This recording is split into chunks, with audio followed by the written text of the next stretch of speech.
The Burrows of Berea is a conversational podcast. We study the Bible and we talk about it. Not all of us are of the same faith, and one of us doesn't actually have a faith. And that's wonderful. We all love one another, and we're going to continue to talk about these things. The things we believe in and the things we believe about what we read in the Bible. Not all of these are necessarily true. Some of it is opinion and speculation. Thank you for listening and speculating with us. There you go. That was good. Yes.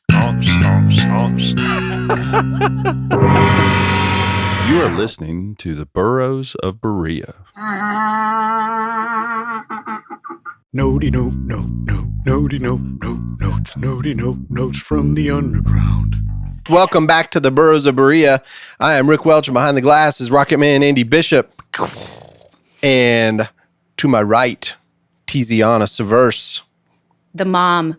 She moms so hard. Yeah, Tiziana, the mom, Severse. My tagline is go make your bed. Severse, is the root severe? Like she's a severe mom. Yeah. No. Stern but fair. That's Yeah. how my friend That's right. TJ used to say. Stern but fair. That's right. Well, as we left our last episode, we did a really deep dive into the background of the land, the culture, who the Philistines were. One thing that we didn't get into was Dagon, the god of the Philistines, which we're going to get into, I think, maybe in this part 2, maybe part 3. I don't know. This is probably going to be a 5 or 6 part series. It's pretty deep. Mm-hmm. I want to give this much time into Samson and Delilah, or Shimshon and Delilah, as they say in their language. It's not as cut and dry as you think it is. It's not just, yeah, man, he was strong and cut his hair and then he couldn't lift nothing no more. And that's what is that woman. She was a whore and she did it to him. It's so simple. It's not that simple. And before you start pointing fingers at Delilah or the wife of Samson, like before you get into that, you got to understand their culture and where they're coming from and what they're faced with and what they're trying to accomplish in their own life. And they are not Israelites. They don't have that same connection to God that Samson does. So they're, before you, push them down and say, oh, they're just bad. There's more to these women than you think, and it's not just they're evil. It was the Israelites that did evil in the sight of the Lord to start with, right? Your ignorant redneck voice cracks me up. I don't know why. And it's unfair because I know plenty of smart people who speak that way. Oh, it's but nothing every against time them. you do No. it just cracks me I up. love Southern people. We always, I love Larry the Cable Guy. I just like to He's not Southern. He's from Michigan. Yeah. I think he's actually from Kansas. No, Kansas? no. I looked him up. Michigan. I Did looked you? him up. Okay. Yeah, look him up. Look him up. Andy's going to What's his Google it name? right Dan now. what? Now, just look up Larry the Cable Guy in Dan Wikipedia. Whitney. Dan, yeah, something like that. Anyway. I think he's from Nebraska or from That ain't Kansas. the South, sir.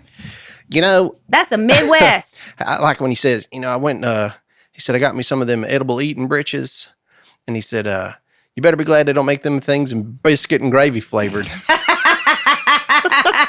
He was born in Pawnee City, Nebraska. Bam! I don't know that that's where he was raised, but Oh, that's no, as no. far as I've I have heard. no I idea. think it was Michigan. He's from Nebraska. I Look, thought I it was- don't I give think a he was F. raised in, Nebraska's not a- the South. No, it's sure not. Sure not. They're the Cornhuskers. It's objectively not the South, though. No, you're right.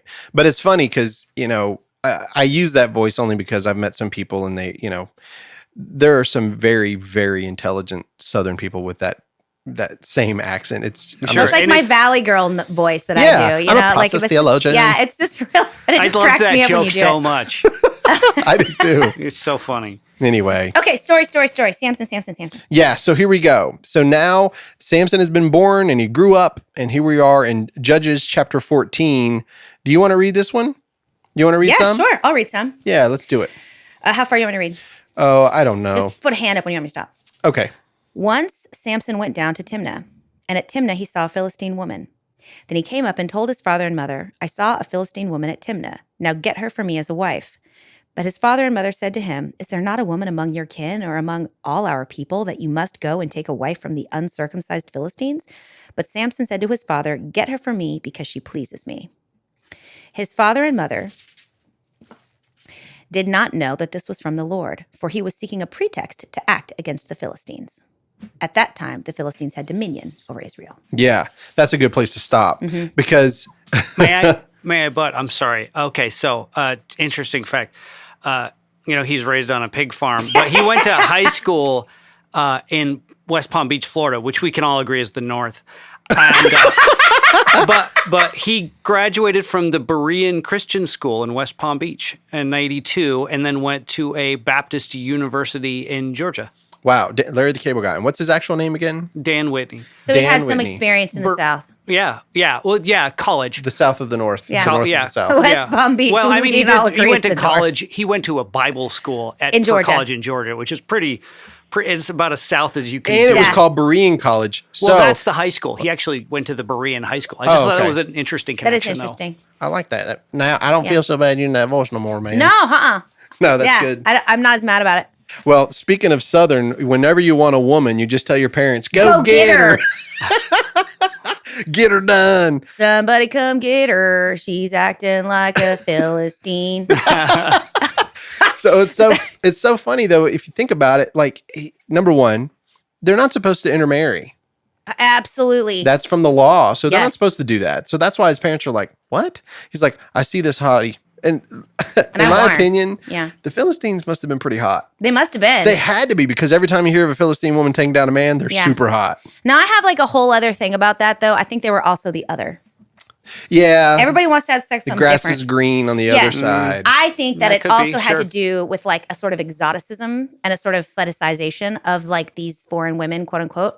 Yeah, for him, it was like, she's pleasing to the eyes. P.S. He went down to Timnah. That's right. So Is that a metaphor? no, it's kinda like devil went down to Georgia. Yeah, no, but see, Samson has this happens later. Samson goes into Philistine territory all the time. So two things. Number one, they couldn't have been oppressing Israel that bad if like the lines of communication were such that you could just wander on down to each other's territory, no problem. Second They of all, just weren't supposed to be there. yes, but he went there. There was no I problem. know, but they weren't supposed to. Well, they weren't supposed to be there in the first place. That was the land that was promised. Oh yeah, to them, yeah. Right. But what I'm saying is like when it comes to like when we think of oppression and oppressing Israel, Yeah. right? Like there was this free flow Mhm. happening. First of all, and then second of all, once again, Israel is like a 400-mile stretch Yep. based on that map. The Philistines' territory is 20 miles. Yep. They weren't oppressing the entire country. No, it was just, again, it's a religious story. Yeah, that's right. So the oppression is seen as there is this Dagon, and it's really about, if you think about the ending, and most of us know how it ends. Yeah. It's Yahweh overcoming Dagon. Yeah, that's really what this is about. That's what it's about. Yeah. And so, we think about Samson and the hair, but there's this other god, Dagon of the Philistines. Yeah.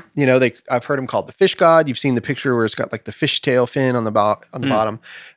Dagon, I've seen it spelled Dagan as well. Basically, it means grain. That's the word. It means grain. And then also Dagon is known as the father of the Baals, which I had never known, and that his father was El, like the supreme being. When we talked about the divine council, and I told you after the Tower of Babel fell, or was when God didn't fall, but whenever he went and he spread all the people out and created the 70 nations, and I said that there was a God over every nation. Yeah. I believe that these are those gods that we're talking about, that were over other nations. So that's why a Gentile, Yeah. when a Gentile gets saved, we're not repenting from worshiping other gods because we didn't have a law telling us not to.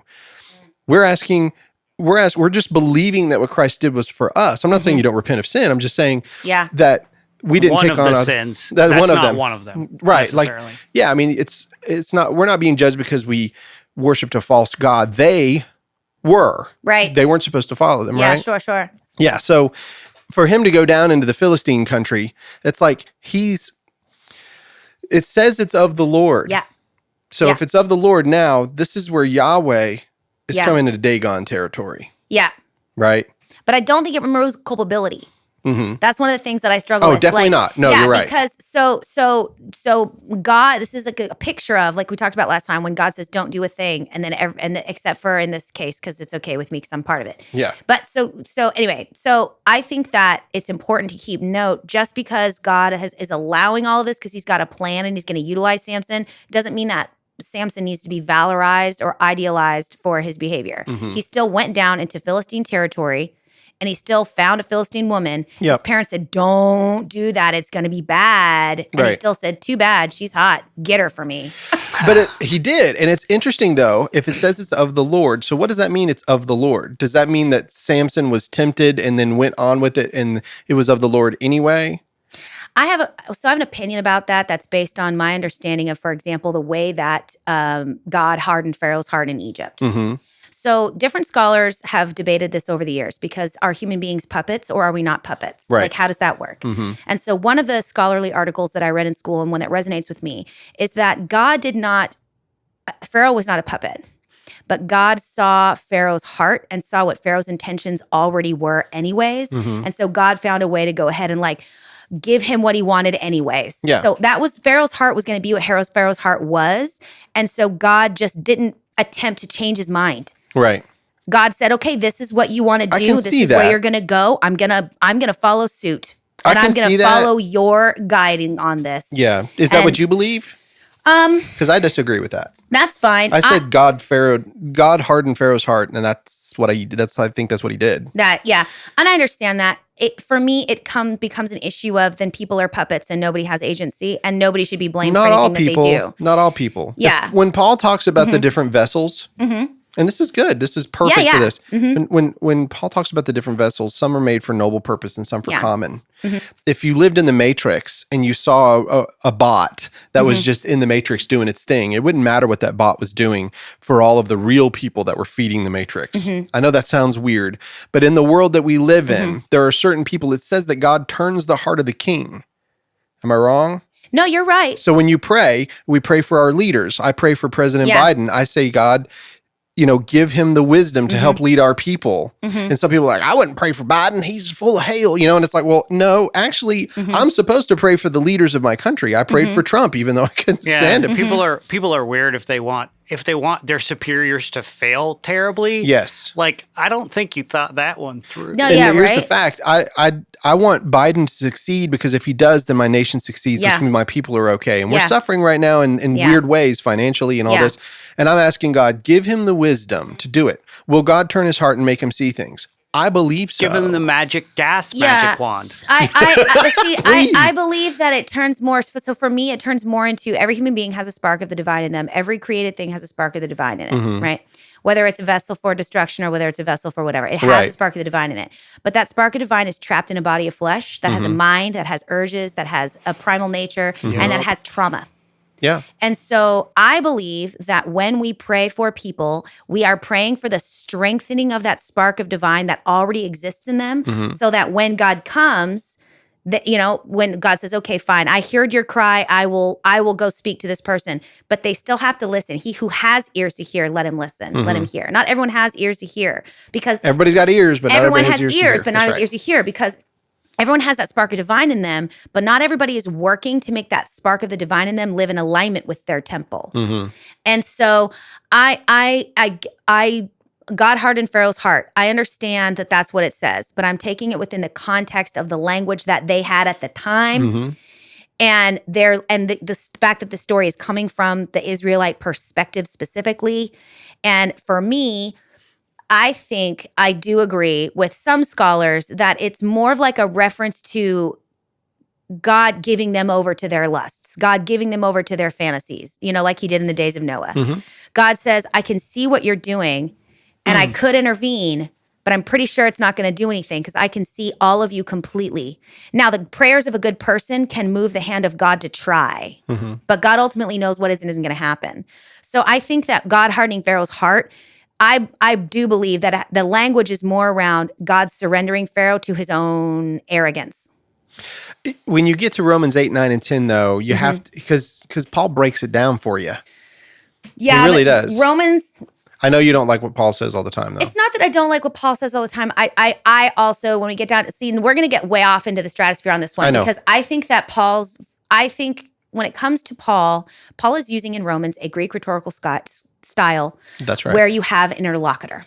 Where you have an interlocutor, which is a person who's asking a question, That's right. and then Paul is responding. Yeah, which is why I love the book so much. Greek grammar does not have quotations. So it's left up to the reader and context to understand when is he speaking in the voice of the interlocutor and when is he speaking in the voice of himself. And I don't think that common understanding has that as clear as we'd like to think. So when it comes to the book of Romans, that's a whole other conversation because I've read other things and we've talked about this before. Pamela Eisenbaum's Paul was not a Christian. I don't necessarily think that Paul's talking to who we think he's talking to. And I don't always think that when Paul's speaking in the voice of the interlocutor, who's theoretically just asking Paul questions, giving Paul a rhetorical argument so that Paul can talk against it, I don't think we have all those correct. Yeah. I also read a book by a guy named Jose Gonzalez. So those two readings to me have sort of changed the whole meaning of that book. And so I don't think he's talking about what we think he's talking about. I don't think it means what you think it means. Yeah. Little Princess Bride for you. I do not think that word I don't think that word means what you think it means. Right. Brilliant. So, Well, but since you- that's what I think. But that's a whole other thing. No, so and I it's think in okay. this regard, I think God knew Samson from the beginning. Yeah. And I think God knew his mom. And Mm-hmm. so God made the Nazirite covenant with his mom, knowing that Samson was going to be a disobedient, arrogant, hothead man. Yep. And God said, you know what? I'm going to use it. Yeah. I'm going to use it. It's of the Lord, so I he have a allowed plan. Samson to do So what he's Samson was going to So do. he allowed Samson to do what he was going to do. He also allowed David to do what he was going to do, but it didn't remove David from culpability. And That's right. David had so much blood on his hands that he wasn't even allowed to build God's temple. Solomon had to do it. So just because God gives you over to your own devices and says, you know what, I'm going to find a way to make this work, doesn't mean you're not culpable. Right. No, that's good. So now that he is on his way down to get this woman, because mom and dad decided to go ahead and do it. They didn't know it, Yeah. but they're going to go ahead and do it. So let's just continue on. Can you start from verse number 5? Yes. Or how about I read it this time? Okay. Then Samson went down with his father and mother to Timnah, and they came to the vineyards of Timnah, and behold, a young lion came toward him roaring. Then the Spirit of the Lord rushed upon him, and although he had nothing in his hand, he tore the lion in pieces as one tears a young goat. But he did not tell his father or his mother what he had done. Then he went down and talked with the woman, and she was right in Samson's eyes. He's like, baby, you look nice. Not Real only are nice. you pretty, you talk good. After some days, he returned to take her, and he turned aside to see the carcass of the lion, and behold, there was a swarm of bees in the body of the lion and honey. He scraped it out into his hands and went on, eating as he went. And he came to his father and mother and gave some to them, and they ate. But he did not tell them that he had scraped the honey from the carcass of the lion. So everything that we've shown you, Andy, I just want to ask you this question.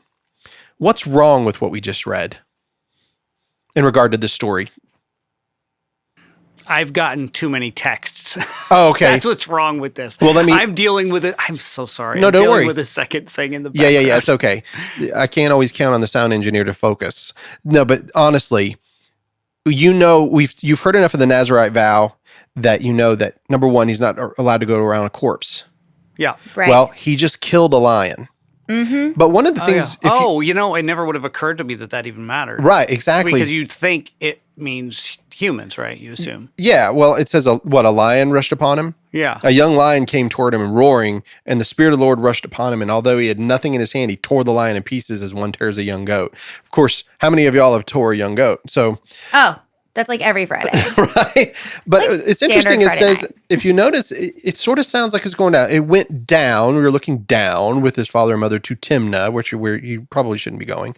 And they came to the vineyards of Timnah. What else is he not allowed to drink or eat or touch?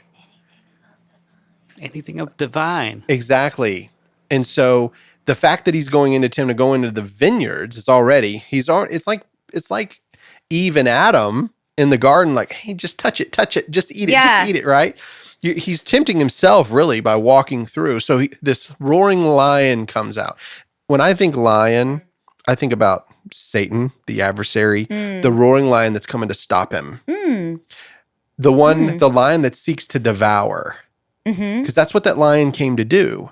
But I think of the Lion of Judah. Do you?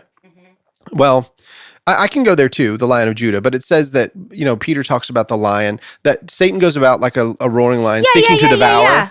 I think that as Samson's going down to get this Philistine woman to marry outside of his people, and then God's allowing him to go down there to have a moment with the Philistines is what he's doing. He's creating this moment for it. Then this lion comes to kill him and he tears it apart. But it's interesting because he tears it apart, he kills it. He doesn't tell his mom and dad what's up, Which is weird. which is weird. The reason why is because he's killed. Hey, Dad, I fought a lion. Guess what I did today, Dad? Do you think that his mom told him what a Nazirite vow was? I am certain she did. You betcha. Yep. So 'Cause he she didn't want did to it. tell his parents. Because they were going to shave his head. Yeah, make him start over. And then he was going to he's going to look like a laughingstock. That's right. And so now he's destroyed this lion. So then he goes on. Well, then he comes back and he reaches his hand into the carcass to get this honey to eat it because some bees had built a nest, and these honeybees were inside this dead lion. Well, and also it's important to note time frames. Mm-hmm. It says sometime later he went back to whatever, So these marriage contracts could take up to like a year. Yeah. And so by the time he comes back, the lion is just bones. Just carcass. Yeah, it's not like it's still a bloody, meaty Right. thing. Like it's gone. And it's just like, Yeah, But I it's was still a wondering dead about that. I thing. was like, that's Huh? wild. It's still a dead thing. Yeah, but Yeah, it's still a dead thing. That's right. Exactly. Yeah. But I think it's important, like, there's been a space of time. I just think, like, just for the visual, it's not like it's like a bloody guts, you know what I mean? Like, it was bones No, that's that they good built the because thing in. that had my brain like, Yeah. Gross? And so, well, like bees in a But then he gives it to his mom, too. He gives it to his parents to eat, too, which technically defiles his mom. that's exactly right. Yeah. Now, she didn't have to hold the vow for the rest of his life, just during the Yeah. pregnancy and his birth. Yeah. But he was technically defiling his mom too, because she wants what's best for her son. And he was supposed to hold that vow the rest of his life. That's what it doesn't a parent always try to help their Yeah. children become what they're supposed to be. That's right. So yeah, I mean, but he, again, after he eats the honey, he doesn't tell them where he got the honey from. Right. They were just like, oh, thanks, Cool, Samson. thanks. This is some great honey. Such a good This boy. is clover spun. It's nope. Got it from a dead lion, It's dead mate, honey. But I like how you put the time. Yeah. Because it's important to understand that when we read it, a lot of times things seem so quick, but Yeah. it's not, man. It could have been No. it could have been 2 years for all you know, but most likely it was enough time where the carcass was there, the bees had time. I don't even know what time of year this was when he killed the lion. The vineyard, so obviously it's in the spring, summertime. So who knows, but anyway, So is that his first act of like strength? that is the first time that you hear about his strength. Yeah, this is the first act. And so he gets that lion and tears it apart, and then he eats of the honey. So he's broken his Nazirite vow. All right. So when you get to verse 10, it says, his father went down to the woman, and Samson prepared a feast there, for so the young men used to do. And I guess whenever Judges was written, they were no longer doing that anymore. Because just think about the author and put yourself in context. He's like, for so the young men used to do that. Like they used to prepare a feast. We don't do that anymore. We ain't got time for that. It's kind of sounds like us, right? It's just, it sounds metaphorical and worthwhile to me that he reaps honey from that exchange. Does that make like Honey it usually sounds signifies wisdom. It is metaphor. than Yeah. The sweetness of temptation, the sweetness overdid his faithfulness towards God. But it's also, honey's sweet, but it's also a reward. Yeah. You know what I mean? And Like it that's a signifies treat. knowledge in Hebrew culture too. Like, Does it? like one of the words, he eats Okay, the that's cool. words of the scroll and they taste like honey. Yep. And that's also a note from my NRSV. Sorry to back that- us up. No, it's fine. This is a Honey was fascinating regarded- little yeah, tiny thing. Honey was regarded as having the potential to enlighten and to give courage.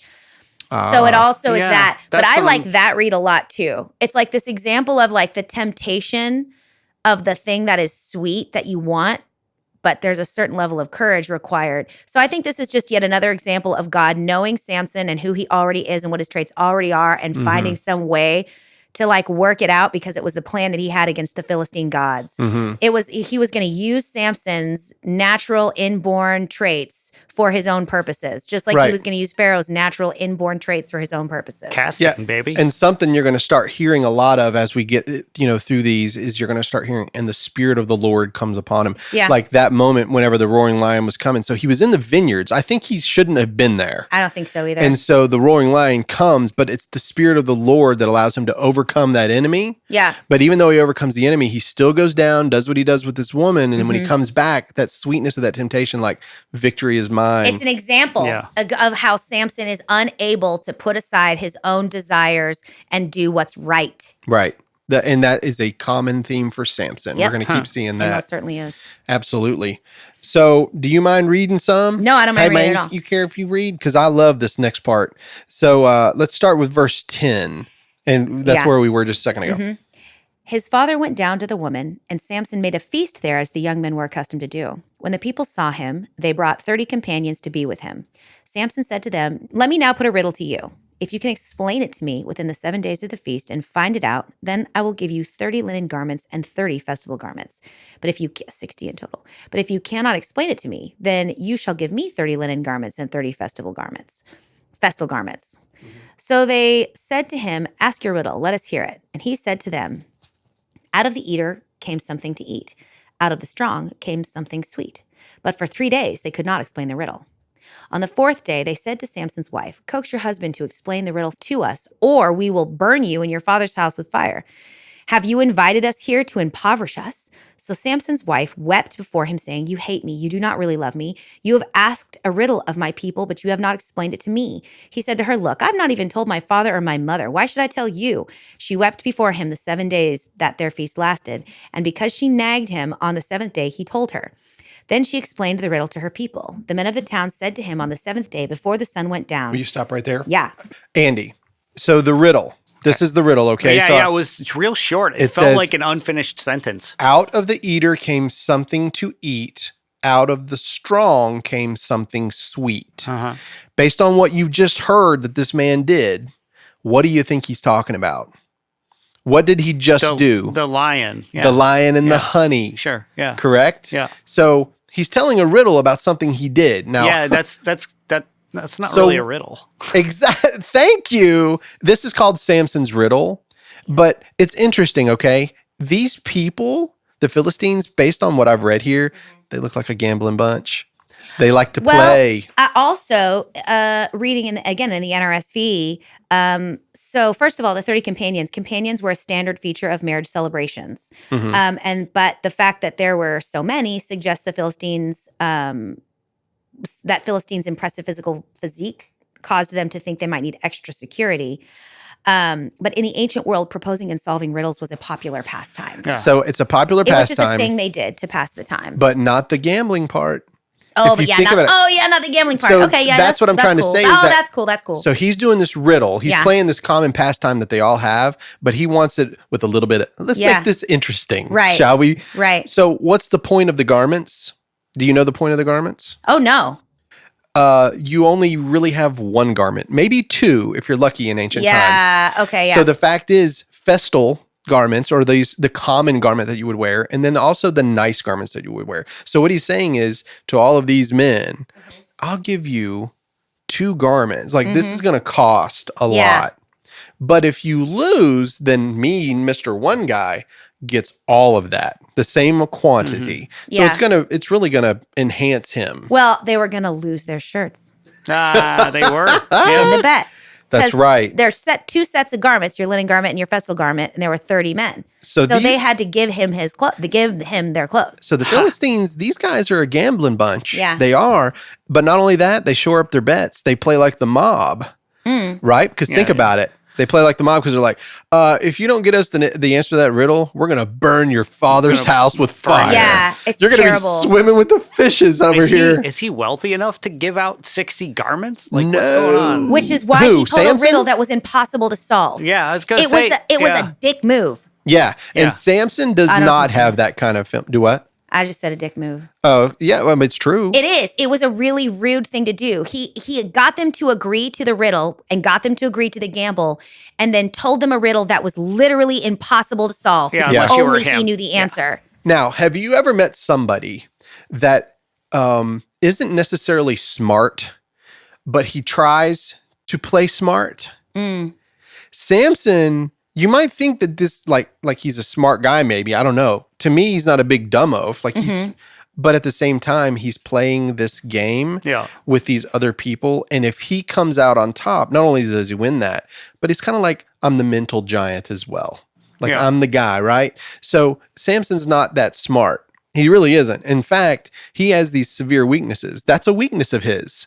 Just like the temptation of women, the temptation to be the big guy is also something for him. And he can, and later on in his life, he will. Like, you're going to see some stuff that this dude could do that's like no one else. And let's not forget, in Hebrews chapter 11, what they call the Faith Hall of Fame, Yeah. or the Hall of Faith, Samson makes the list. Samson makes that list. Did you know that? What's the Hall of Faith? So in Hebrews, It's not that I didn't know it. It's just that like you reminded me of it, and I'm irritated. I don't like Samson. well, he made the Hall of Faith.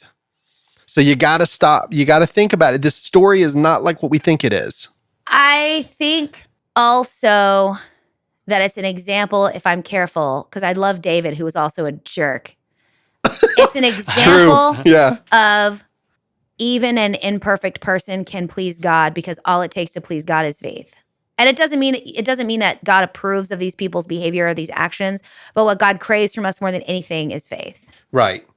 No, I get it. And, Yeah. and listen, I understand why you feel that way. Like, I really do. Like, but you're not going to know why until you get to the end of Samson's life to Right. understand why he made that Hall of Faith, right? Well, you do, but I'm just saying anybody, if they haven't really read it. Yeah. So now that Andy was able to pick up on it better than the Philistines because he knew the story. So let's go on after that part where he says on the seventh day before the sun went down. Yeah. So then she told the riddle to her people, and the men of the city said to him on the seventh day before the sun went down, "What is sweeter than honey? What is stronger than a lion?" And he said to them, whoops. Yeah. Then she told the riddle to her people, and the men of the city said to him on the seventh day before the sun went down. Right before this bet was over, they answer it. Well, what is sweeter than honey? What is stronger than a lion? And my favorite, this is my favorite line in the Bible. I love it. And he said to them, "If you had not plowed with my heifer, you would not have found out my riddle." Ladies and gentlemen, the Bible says that I can call a woman a heifer. I would love for you to go home and try that with your wife. Yeah. I would love for you to do that. If you had not plowed And then I with would my like heifer. for you to come back and tell us all how that goes over. Listen, it's Bible, man. It's in the Bible. Heifer. If you haven't plowed my heifer. Heifer. So- Plowed my heifer is a whole phrase, That's too. right. So Samson's lost the bet, Yeah. right? Mm-hmm. Do you want to read what he does? Yeah. If you go to verse number 19. 100%. Then the Spirit of the Lord rushed on him, and he went down to Ashkelon, a Philistine city. Philistine city. He killed 30 men of the town, took their spoil, and gave the vestal garments to those who had explained the boy. riddle. Never mind the linen garments. That's In right. hot anger, he went back to his father's house, and Samson's wife was given to his companion who had been his best man. So we'll stop right there. So I don't think, had he actually married her? So that's Or was the this thing. just betrothal? Because I'm a little confused there. So if I look down at the thing here, I'm it still hung up says- on the mass murder, Yeah. but We're go getting ready on. to get to that. Yeah, it's awesome. Yeah. So sometime later, well, I guess there's a thing that has it. So yeah, I'm not exactly sure how Philistine and Israelite marriage laws worked together, but it might have been that it was a period of betrothal. It might have also been that they literally got married and that this 7-day festival was like the wedding period after which they would have consummated the marriage. Mm-hmm. Okay. So yes, it was a wedding feast, but no, they hadn't consummated the marriage. Yeah, I don't think they consummated because Yeah. he was going back down, which Yes. we'll get in the next chapter. So then he throws a fit and bails and leaves and goes back to his father's house, leaves his bride. Now, that was not entirely uncommon for a wife to stay with her with her family Mm-hmm. and the husband to return to his father's home. I go to my father's house to prepare a place for you. Yeah. So theoretically, he would have gone to his parents' house if she was going to come home and be Jewish with him and build a room for her, and then they were to come, right, or whatever. But that's not. He just you just bailed. nailed it. But you nailed it to me. Oh, yeah. You nailed it because that's why I think they're betrothed. Yeah. I think that in order for the bridegroom to come back to get his Yeah. bride, he left under really bad circumstances. Yeah. He went down and killed a bunch of people and brought their stuff But back. now there's already been a wedding feast. So someone should have married her at the end of those 7 days because now she's already gone through this thing. So That's she right. can't start over. Mhm. And so they're like, oh no, like, what are we going to do? So her father, in order to protect her honor, in order to protect her name, in order to protect his family, is just like, okay. And Give her to the best give her man. to the best man. So now he probably consummated the marriage, finished the marriage ceremony. That's right. And became, her husband. Wow. Yeah, which is going to happen when you get to the next. Yeah. But you're right, Andy. It was a mass murder. So this guy, when he gets angry, when he goes into what's called hot anger, like that hot anger, like he's seeing red, he's flying blind, he's rolling down. And so he's going to fulfill his side of the story, but not without wiping out some Philistines in the process. So he basically kills a bunch of men, takes their stuff, and then gives them to pay back the bet. Wow. You goes know? into their territory to marry one of their women, murders a bunch of them after doing a total jerk move by giving them a riddle they can't possibly solve, and then bails. But I do think it's really important to note that she and her dad had nothing to do with any of this. Mm-hmm. They were just people living That's their right. happy little lives. And she was doing everything in her power, and her dad was doing everything in her power to save herself and her people and her dad from being burned to the ground by these people. Yeah, he's the one that brought on the riddle during this thing. Yeah. If they would have just shut up and just done their thing, they'd have been married and moved on. But Everything would have instead, been fine. he had to be smarter than them. Yeah. Yeah. Okay. See? Yep. So Samson's a lot more than just his hair, right? Like the strong Yeah. guy with hair. There's a Yeah. whole lot to this guy. Yeah. And he made the Hall of Faith. He's complicated. Yeah, we're only getting started on this guy. Yeah, we haven't even got to Delilah. There's really only one page before we get to Delilah. But Yeah, that's right. It's a bizarrely short story for how much time we can dig into it. It really is. Yeah. And you know, I don't know if we have enough time on this episode. We'll probably just, let's cap it there. I Yeah. think it'd be smart for us to cap it there. Can I end it at least with a joke? You I can think try. you have to. I think it's required. It is. I try. Yeah. So this boy goes in to see the priest because he needs to make confession, and the priest says, "Okay, son, you know what's going on?" And he says, "Well," he said, "Father, I've had some carnal knowledge about women." And he says, "Okay." He says, "Well," he said, "it is a sin," and he said, "I'm just curious." He said, "Can you tell me who it was with?" And he was like, "No, Father, I can't do that." And he says, "So it wasn't Maggie Fitzgerald, that wanton, woman?" And he's like, No, Father, it wasn't." And he goes, "So then was it Annie O'Houlihan? The prostitutes of Babylon have never shamed people like that woman." And he's like, "Oh, no, Father, no." And he goes, "Then the only one left is Nancy Kelly." And he's like, "Father, I'm sorry, no, and I'm not going to tell you the name." He said, "Well, I'd really like to know who it is." "No, I'm sorry, Father, I can't tell you the name." He's like, "All right. Well, it is a sin. Say 15 Hail Marys, and you cannot sing in the choir this weekend." He's like, but Father, I'm a choir boy." And he's like, "You're not. You're being punished. You're not singing in the choir this weekend." And he's like, "Okay." So he lets him go, and the boy goes outside, and sits down on the steps. And these two other choir boys come up to him, and they're like, "Well, what happened in there?" And he's like, "Well, I got the weekend off, and I got 3 good leads." Oh my gosh. Oh my God.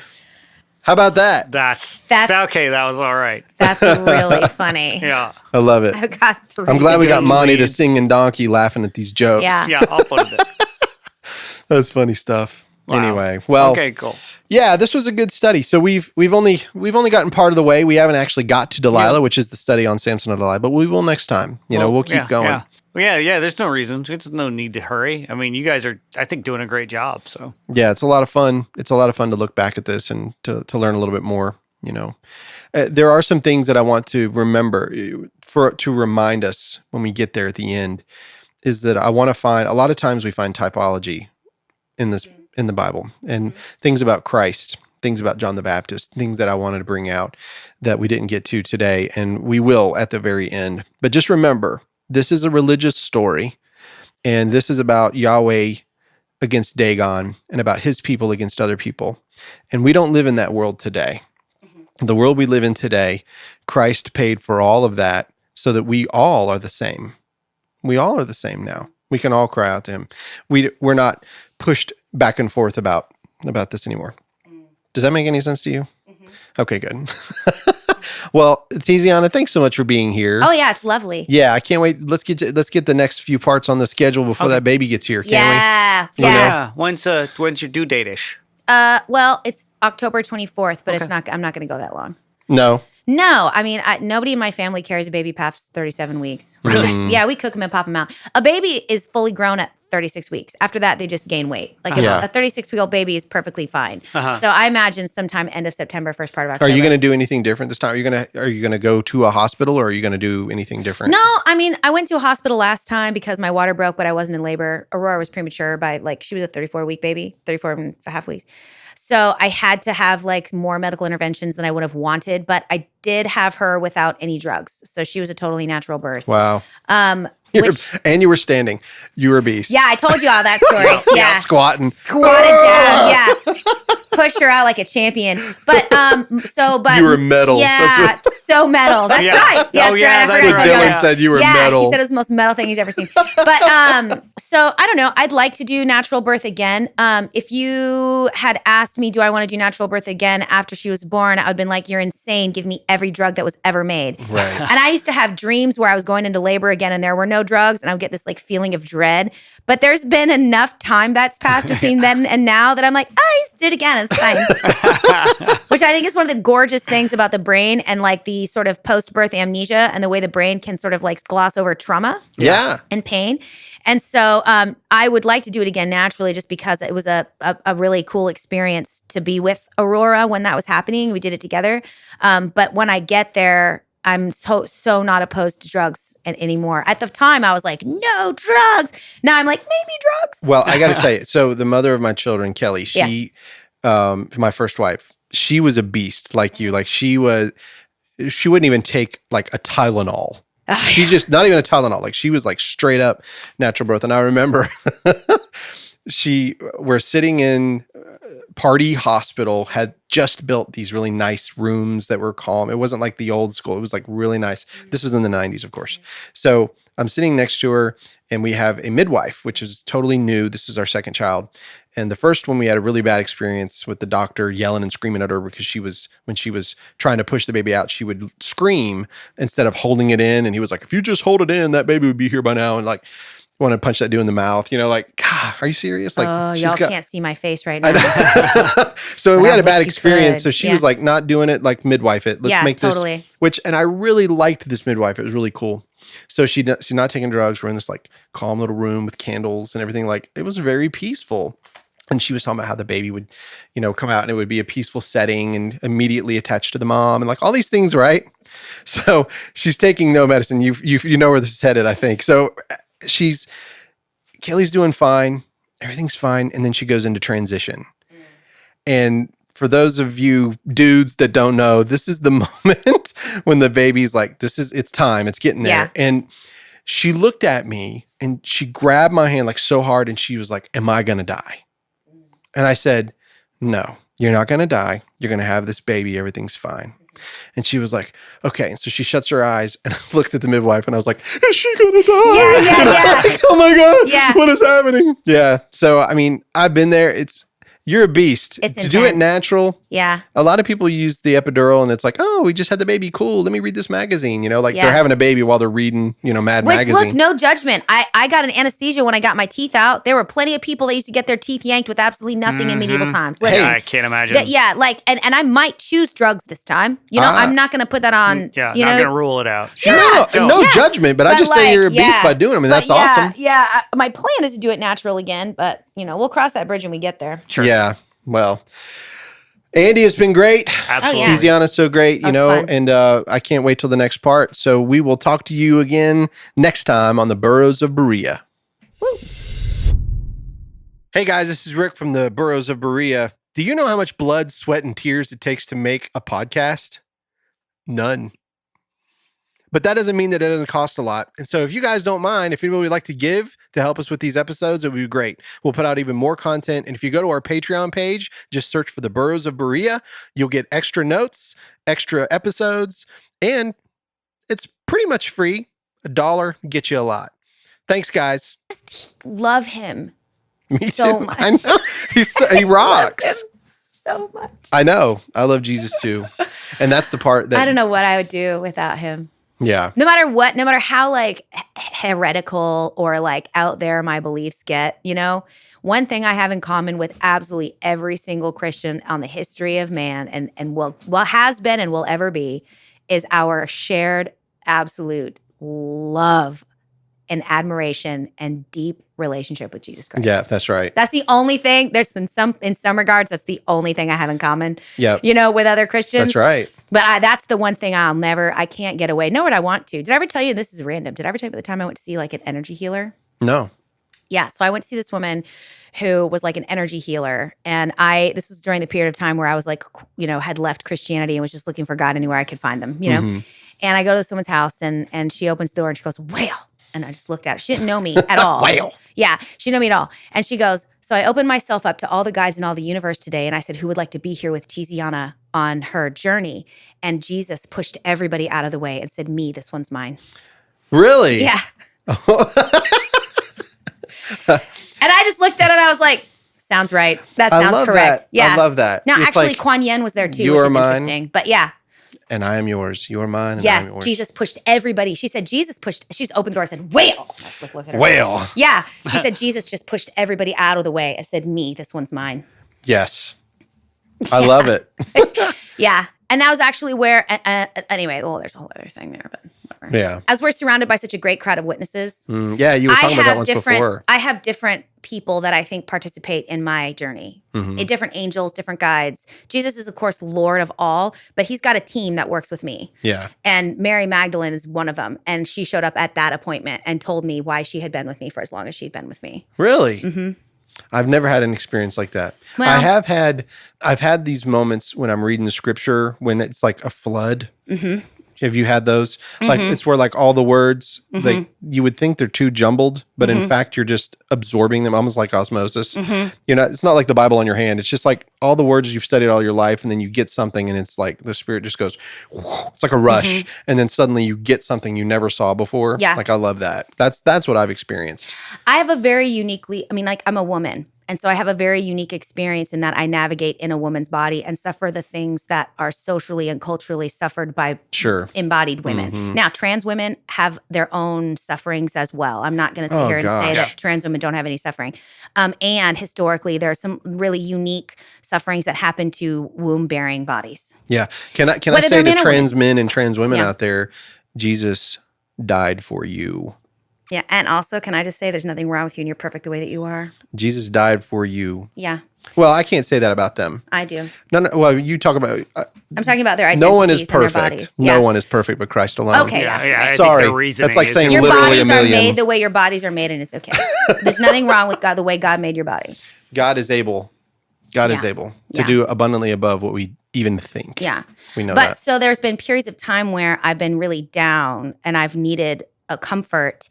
And there has been like this very distinctly feminine energy that comforted me.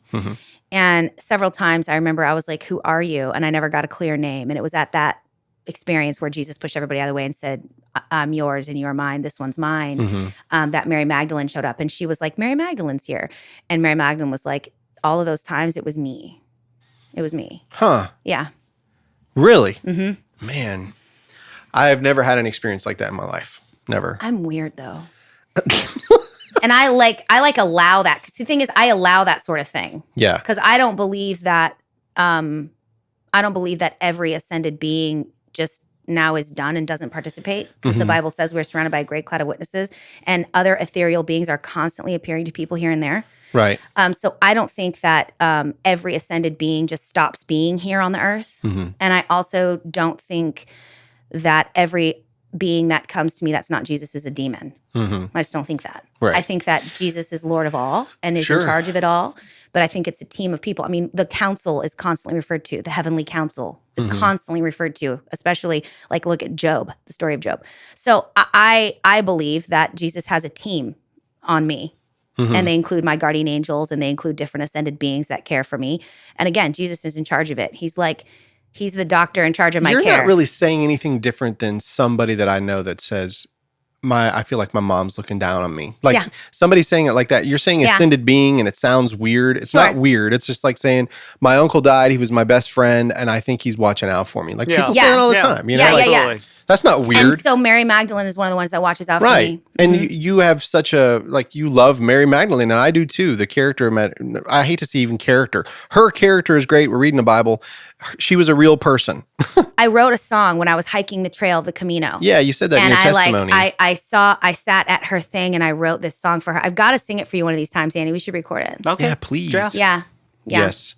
Well, I saw Kaylee Sellers and Dania Sellers. Yeah, I love that. And we were talking about that. They were talking about your voice. Oh, Yeah, they love your voice. And they love the way you cut hair. Yeah. I like the way that I cut their hair too, because they're the kind of people that like we just enjoy each other. Yes. And they're just wonderful bright light beings. And Bright light's perfect. Yeah, Danya, both of them. when They're I just see like Danya, don't you just feel better? Yes. It doesn't matter what's going on. All she has to do is walk in the room. I'm just like, what, lady? I love her. And Kaylee, of course, is wonderful. And her Kaylee's hair is the amazing. Same way. Oh yeah, she's extraordinary. She's got long red hair, curly hair. Yeah. I mean, they're just such. You can't help but feel better when they're in the room.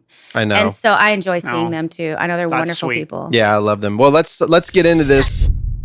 She has no skills for this. I've been in therapy for a decade for my own childhood trauma. Like, I know how to handle this. Right. I'm uniquely positioned to handle this. But And you can mom so hard. I can mom so hard. That's for sure. Yeah. She can mom so hard I now. really can. And speaking of mom, you Are we recording? Yeah. Oh, don't put any of that No. on there, though. No, well, everything Yeah, before because cut all that's his, that. like, Yeah, it's personal fine. shit. Okay. Yeah, of course. Yeah. But yeah, no, I do mom hard. So here's how we'll start it. You mom so hard. I do. I do. And Yeah. you just told us that you now know the sex of the child. Yes. So last time I was here, Yep. I was on my way. I had to leave. I had a hard out at 12 because Dylan and I had to go get a marriage certificate because we were getting married the following week. Well, I had to. I have like Little 1,000 business. ultrasounds this pregnancy because I'm old. I don't know if I said that before, but they're like, How "You're old? old." Yeah. How old? I'm older than you. I went Much to older. elementary school with Moses. No, I When I just- was a kid, the Dead Sea was just sick. yeah. Yeah. That's funny. Yeah. So they want to do. I have to do ultrasounds like all the time because they just want to like check, make sure that like my old body can handle a baby. And so the Monday that I got married, I had an ultrasound that morning, and they told me that morning. So we got married knowing that we were already having another little girl, and yeah, it was really exciting. And you got a name picked out? Yes, we're gonna call her Jubilee James. Oh, that's Yeah, cool. James is Dylan's middle JJ name. for short. JJ. I already call her JJ. Dynamite. Yes, I love it. So it's so great. So Dylan's got a middle name that's James, and it's a family name. It's his dad's middle name. It's his middle name. And, whatever, tradition, hand it down to the oldest born son. I mean, we're not stuck up in patriarchy like that. So we're just going to hand it down to our last born daughter. She can hand it down to whoever she wants. Yeah. If she that's has cool. a son, cool. If she doesn't, whatever. Yeah. You can give it to the dog. I love that Whatever. name, Jubilee. Jubilee James, yeah. I love the Book of Jubilees, actually. I haven't read it. Oh, it's awesome. I need to read it. Yeah, it's really good. As a matter of fact, whenever Stephen before he gets stoned to death and he's giving his sermon, the quotes that he does is actually from the Book of Jubilees. It's not from Genesis. Oh, isn't that wonderful? Yeah. Okay, I need to read it then. Yep, it's I really haven't cool. read the Maccabees either. There's a bunch of extra books that Yep. live in the Catholic Bible that I have not read. Yeah, all the apocryphal books. I need to read all of them, I need to read all of them, really. Yeah, me and Andy got into some pseudepigrapha, Yeah. That was the Book of Adam specifically. can't hear you at the book Oh, of Adam and am Eve. I- really? Yeah, I can't hear you I at all. can- And I can oh. only hear Rick I can because hear he's him. in the room with me. Well, then turn your headphones up. One of them knobs will do the Oh, job. do you know what's funny when you can't hear something? If you turn up the volume. So cool. I don't know if everybody at home knows this. Yeah. Fresh, cutting edge. Like, this is ticker tape news happening at the bottom, right? Yeah. This just in. Turn If you up the can't volume. hear, try turning up the volume. To show my age, you need to pump up the volume. Pump up the volume. Dance. Pump up the jams. Pump up the jams. That's right. Pump Not up the volume. jam. Pump Pump it it up. up. Yeah. Oh, does anybody know that song? While the something's pumping, now somebody it's gonna bother you. Somebody else is listening to this podcast right now and literally seeing the entire thing start to finish. No problem. No problem. Definitely, because our demographic is between 35 and 65. So somebody's listening. Yeah. For mostly female, actually. Oh, really? Yeah, isn't that wild? That is wild. Yeah, that's what the How do you advertiser even know said. that? Analytics. Ooh. Yeah. Analytics. Yeah. We've learned all about it. We decided not to do any advertisements on the show. I hate listening to advertisements on my favorite podcast. I hate it. Oh, you know what I like about advertisements on podcast? You can go pee. That little button that says skip 30 Yup. seconds. That Oh, one. that's true. I never listen to an advertisement on a podcast. I know, but like when neither. I'm driving down the road, like I love Smartlist. Have you ever listened to that? Oh, it's awesome. It's Jason Bateman, Will Arnett, and I can't remember Josh somebody. I love Will all and those Grace. people. Yeah, it's a great podcast. And they have people on like Jennifer Aniston, and they had Kristen Wiig on. Smartless. Smartlist. Yeah, it's really good, but they have, the ads are terrible. There's like beginning, middle, and end, and it's like 3 minutes long, and I'm driving on the road, so I can't really skip. That's six hits. That's true. Yeah. 1, 2, 3, 4, 5, 6. Put it down. Yeah. That's the only thing I don't like about those podcasts. Anyway, I guess we're rolling. Yeah. Yep. We're going.